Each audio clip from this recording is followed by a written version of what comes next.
Hello, Tim. How are you? I'm very good. And yourself? Oh, brilliant. Fantastic. Welcome to Nerds in the Huddle, by the way. And everyone, this is Tim Buckinx. He is the founder of EpiHunter. Um, and I'm going to ask him a few questions regarding his career. And first off, what is EpiHunter? So with Epihunter, it's a company, but also a product, a digital product, and people can use it to in real time detect today absence seizures at home and also signal them. So it uses wearable EEG, so sensors on the skull, on the head, but not like in hospital glued, but they sit in, for instance, like in a sports cap, and um, and then the data is sent via Bluetooth to a smartphone. And on smartphone, we have our app that analyzes all that data in real time to signal when such seizures happen, and that's by turning on a smartphone light. And for instance, in a classroom, the teacher can see the seizures happening at that moment and know what content, what instructions to repeat later. Or at home, to create an objective diary of these very difficult to notice seizures. Yeah, that's the company and the product. Fantastic. Um, I'll get straight to it. I do have a personal question that I do want to ask. Is is is is your inventions are they limited to certain types of epilepsies? Yes, definitely. Definitely. I strongly believe that we need to create digital technologies. I think there's an incredible potential of digital technology in many types of brain disorders, brain conditions, but also within epilepsy in many different seizure types or when epileptic activity is happening inside the brain. But we need to create solutions that are very specific, because if you don't create them very specific, they will be very average with a lot of false alarms and things like that, and we don't want that. So today it is very specific for absence seizures and only absence seizures, but we are working on a large study. We've done a lot of work on new algorithms for other seizure types and other brain states and other epileptiform brain activity or EEG features, as we call it. And that's what we're putting in a study now to validate. And hopefully by then we can say that we can detect much more than only absence seizures. Well, I'm keeping my fingers crossed for you. Um, and well, I do want to ask, how long have you worked in digital health? Yeah, and digital health, not that long. Yeah, I founded this company about a bit more than 10 years ago. Prior to that, I've been working in digital since digital was something you could work for, hence my hairline that has moved already. But I worked in different sectors, areas of digital, and in consumer electronics space. So I used to work for Bose, the speakers headphones company, and leading their globally digital strategic teams. Yeah. So, talking about that, you were saying how you worked for another company. Was that your first job out of school, or what was your first job when coming Yeah. out of education? My first job was in advertising because I really like the power of word, and not with a capital W, but the power of words, and then advertising. Obviously, It makes us be interested in things. It makes us do things sometimes, and that was what really interested me. And therefore, advertising first, and then yeah, digital came part of our world, and then it moved into digital and digital technologies, etc. So, but advertising was my first job. Yeah. So, what would you say influenced you on taking this career path? I think I think impact is definitely a word that is extremely important in my life. Yeah, I founded the company because my son has Ring 20 as well. And when he was 10 years old, he said, Papa, you work in digital. Can't you create a light that turns on when my brain switches off? Because then my teacher isn't angry at me anymore because she can see my seizures. And to be honest, at that moment, I really thought, dude, is that your biggest problem in life?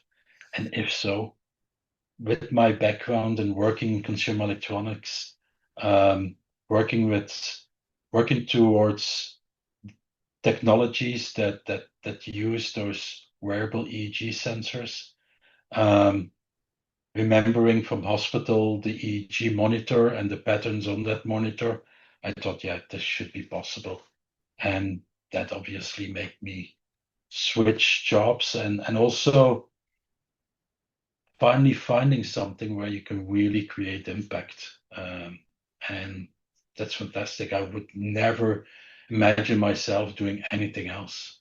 I wouldn't be able to go back to advertising. Definitely not. No. Well, I find that incredibly inspiring that you would do that for your son. And as you know, I'm friends with you guys, and your son, fantastic human being. If there's anyone to work for and start a company for, it's your son. Uh, that's It's your child. super Yeah. so nice. Yeah. Um. So when going into this, you said you hadn't worked in digital health before. Yeah. So when going into it, what did you use to help build your knowledge, or did it just come with experience and learning on the job type thing? It's really that. It's learning on the job. Obviously, I had some experience in building digital experiences, building digital products already. Not by myself. By the way, I'm a marketeer, meaning that I can't program. I also can't sing or play a guitar like you can. I but what I think that I'm good at is putting together complex puzzles. And I remember from my previous career when when things sometimes look extremely difficult and complex, then that's what I really like. And come up with creative solutions to sometimes is it called out of the box thinking or just giving problems a turn around and looking at it from a different aspect. That's I think what I'm good at. And also surrounding myself with people who are much smarter than I am, and bringing them together, to build on something really interesting is, I think. Yeah. As you know, I've got some experience as well, being in a room with people who are a lot smarter than me, and it can feel intimidating, can't it? And you have to prove yourself that you belong in that situation, and Absolutely not. no, No, I recognize the feeling of that insecurity, and yeah, I certain moment, I started to embrace it. And I started to be open on that. And I started to show that I don't know and to ask the question, can you explain this to me? Because I don't understand.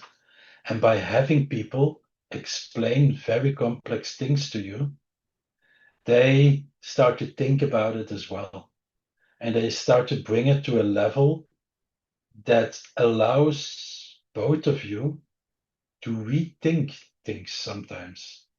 Because in many cases, specialists, they are somehow also stuck in a certain thinking. I, for instance, when I speak with key opinion leaders, as it's called, and epilepsy at those congresses, I, in a conversation, I very quickly always say, hey, I have a disclaimer. I'm not an academic. I'm not a neurologist. I'm simply a father. But can you explain me this again?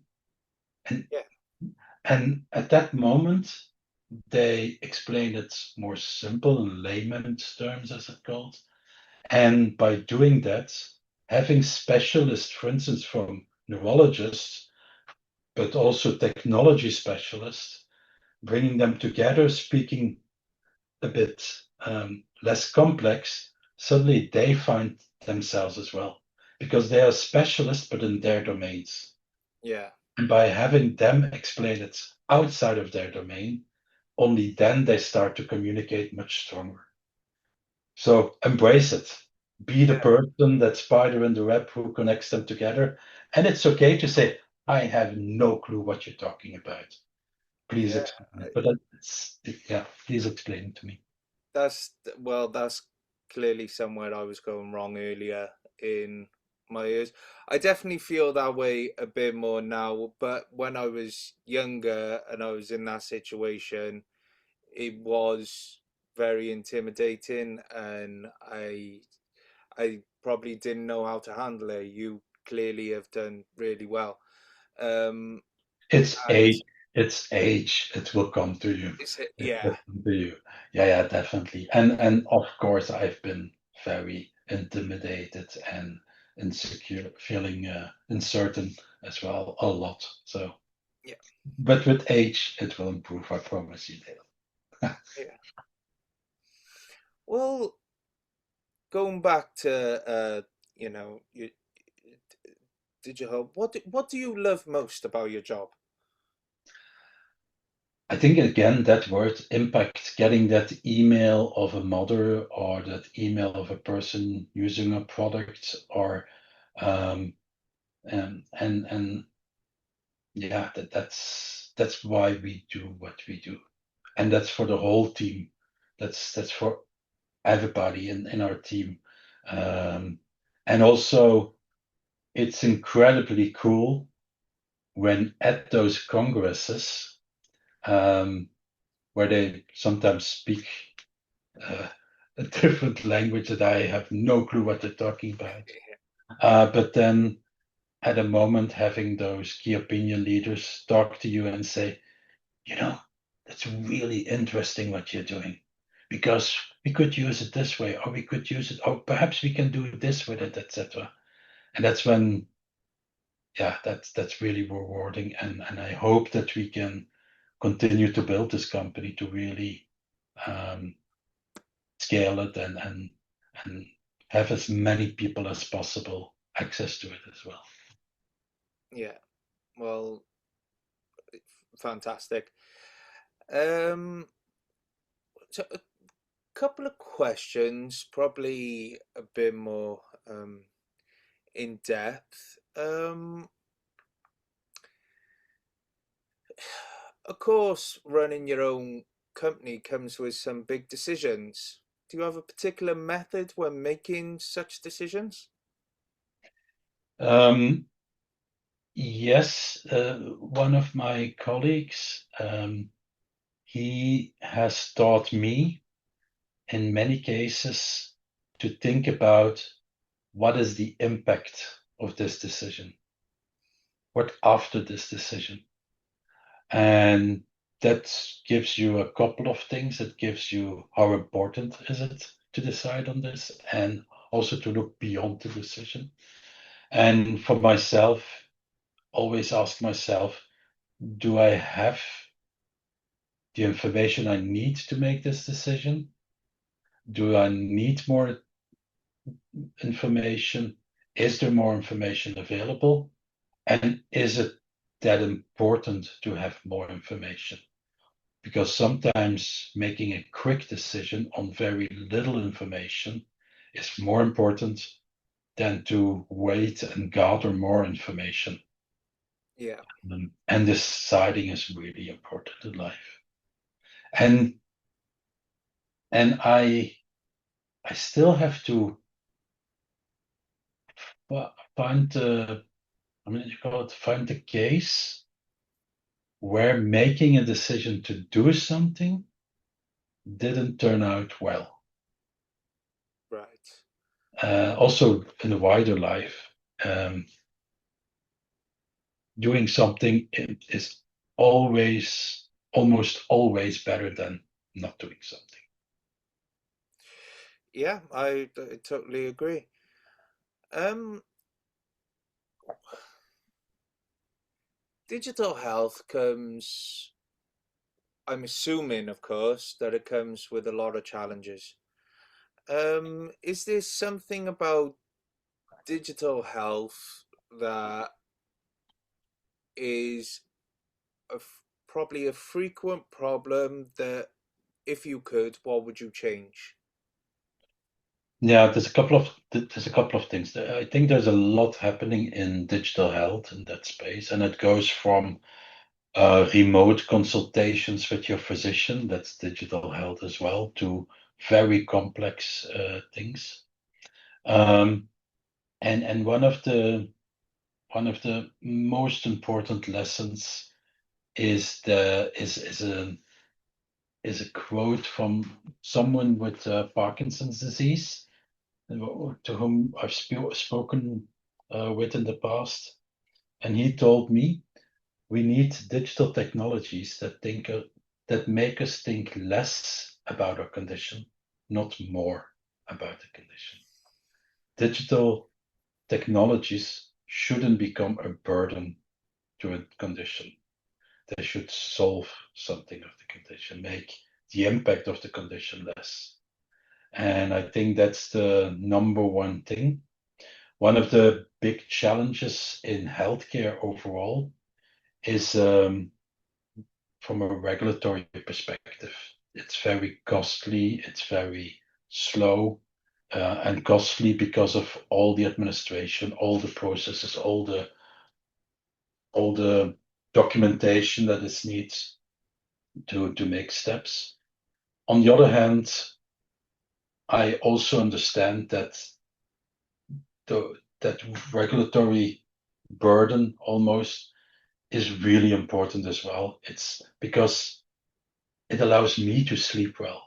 Without these processes, I wouldn't feel comfortable giving products to people. At least I know that we've built it in the right way. We're doing it in the right way. And that is what regulatory processes give me as well as an entrepreneur in this area. Um, but it somehow contradicts to how digital technologies are built.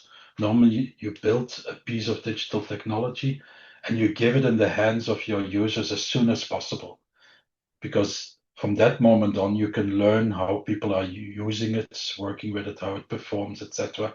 And then you can, with iterative cycles, update it, improve it, etc.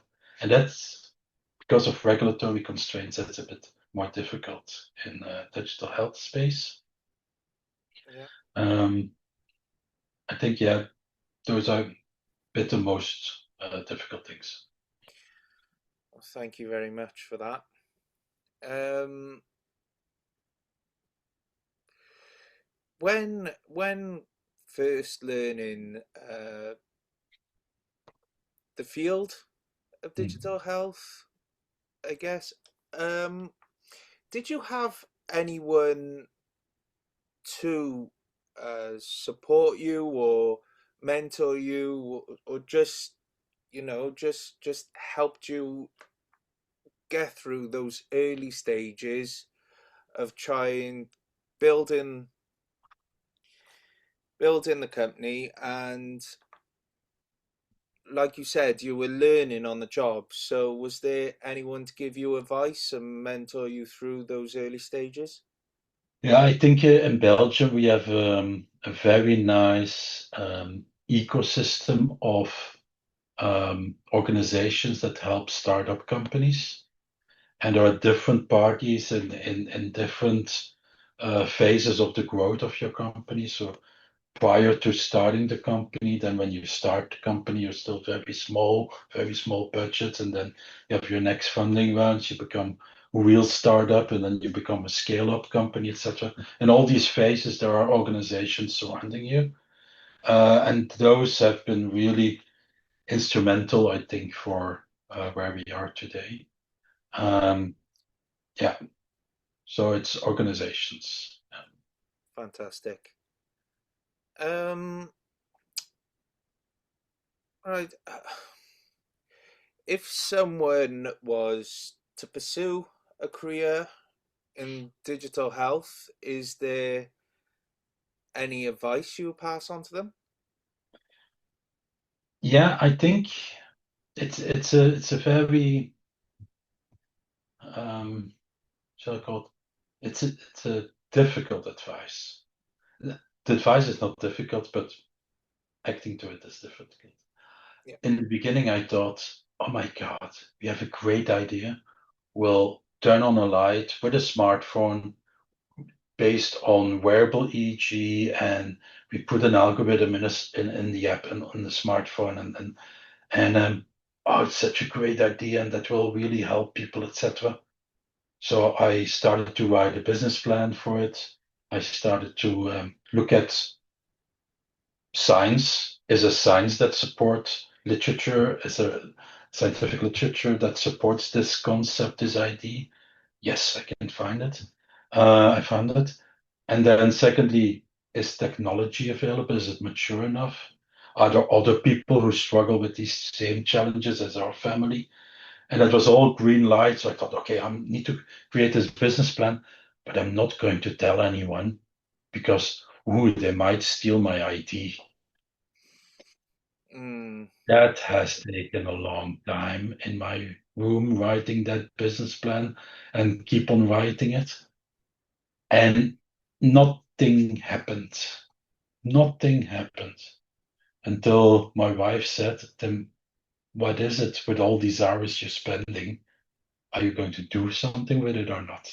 And I was like, okay, but how can I do something with it if I don't tell other people about it? So I started to talk about it. Started to talk about it, and because I spoke to people about it, I started to communicate it better, explain it better, and people start to get what I was trying to do. And perhaps they didn't have the right advice, or they weren't the right person to speak with about it, but they connected me to someone else. And that connected me to someone else. And then at a certain moment, I noticed that I had really smart people around me who got the idea and who were interested in helping with it. And that's when things started to move. So don't think you invented the next big, incredible thing and you can do it on your own. You'll need people to start talking about it. fantastic. Um, if you don't mind me asking, what do you think in working in digital health? What do you think has been your greatest strength? The greatest strength? Mm. Oh, I'm sorry. If you were pride something to do that you've done really well with the business, what would it be? I think starting and going back um, to the people, families impacted by the condition. and putting them number one. Like I mentioned already, people need solutions that make them think less about the condition, not more. And there are too many companies focusing on, for instance, making clinical trials, drug trials, shorter, less costly, or making the health systems less costly, or yeah, savings in the health system, etc. But we're only at a neurologist's practice 1% of our time. For the rest, we're stuck with this condition for 99% of our time in our own house, in the world we live in, etc. So we need to focus technology on improving that. And I think that's what I'm proud of, despite it being very different to many other companies, the whole ecosystem of digital health. Um, we're still making steps forward and making the company bigger and doing even cooler things and having more impact. I think that's what I'm proud of. Yeah. Fantastic. I think working together as trustees, probably the one of for me anyway was the biggest issues you found was um, whether people had enough time for the charity. If you would, that's probably the wrong way to put it. Time with their jobs and everything. Time management was always an issue with having to look after families and working. How did you manage your time with putting so much time and effort into your work, but also managing like your family life and everything like that? How do you organize your time? Badly. Um, I think I think the worst thing you can do is not sleep. I think previous decades, people were almost proud that they didn't sleep a lot. I think that's the stupidest thing you can do. And to me, yes, I don't sleep enough. And I hate it that I don't sleep enough. I want to sleep more. Um, but obviously, stress, when you, um, there's a lot of stress in what I do, but I try to use sleep also as a measurement to sometimes say to myself, it's okay to do less. It's okay to watch a stupid TV show or stuff like that.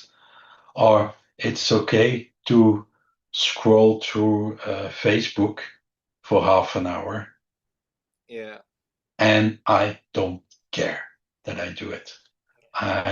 It's okay to do things like that. I think in many cases also, um, when you consider work sitting in front of a PC and typing and acting and replying to emails, etc., sometimes that's not working intelligently either. Um, sometimes work is also walking the dog, yeah, and at those moments, the the best ideas I get under a shower. When I shower, that's the moment when suddenly, oh my God, we can do it this way. Or, oh my God, perhaps it isn't that complex. Oh, yeah, it's okay that I didn't reply to that person. You know, that's why I have a notepad next to my bed, just in case of when I'm lying down with my eyes closed, I'm like, oh yeah, just note that down, and then now that I'm, let it go. Yeah, yeah, yeah. yeah, So I've always got a notepad with me now because it just comes up at the most random yeah, times. yeah. And that's okay. That's okay. Don't stress ourselves and Exactly. yeah, And yeah, I think if you can get a bit of done every day, you know, it's just a bit of time. It builds up over the week, and then Yes. you're getting plenty done. And if you're not sleeping, and I get it, you know, you're not gonna work at 100% efficiency like. Yeah. So, you know, having a good amount of sleep or at least a okay amount of sleep, you Yeah. know, you then are working to your best of your abilities, Yeah. in my opinion. But sorry, I, go on. I fully agree. Fully agree. Yeah. Well, I will ask. You don't have to answer, of course, but do you think you got any cool stories to tell or anything like that that you can tell? Let me think. A cool story. Any topic you're thinking of? Anything career related, you know, anything that this no particular avenue, but if there's something you want to tell, feel free. Yeah, okay. So a few weeks ago, I went to a congress, an epilepsy congress in Denmark, and I live in Belgium, and I went by bus camper. And the congress was from Wednesday to Friday, and I left home on Sunday evening. And I did a couple of 100 kilometers every day. And in between, I did my video calls and I looked at the sea and I did walks in between, etc. And it was incredible. And it was really an extremely nice experience to also, yeah, how do you manage time? And yeah, I think my agenda didn't suffer from it, my professional agenda, Yeah, but my brain really, yeah, it really worked extremely well for me. yeah. Anytime I felt like you know, a couple of years back now, I think it was that I went to Brighton for a little trip. I always go the next day. I always check out the local museum. I Okay, love a good trip to the museum. I think, okay, cool. yeah, I Nice. think I've been to quite a few now. Okay, um, good. yeah, but it's been absolutely amazing, and you know, I think we've covered pretty much anything. Is there anything you want to add? Um, No, I'm good. Yeah, perhaps to add, I love what you're doing, Dale, and it's a great show, and also as a person, definitely. Thank you very much, Tim. You are absolutely You, fantastic. And you know, as always, give my best to the rest of the family, okay? so you And too. and take care. All right, and I'm sure we'll talk soon. Talk soon. Bye Bye. bye. Bye bye.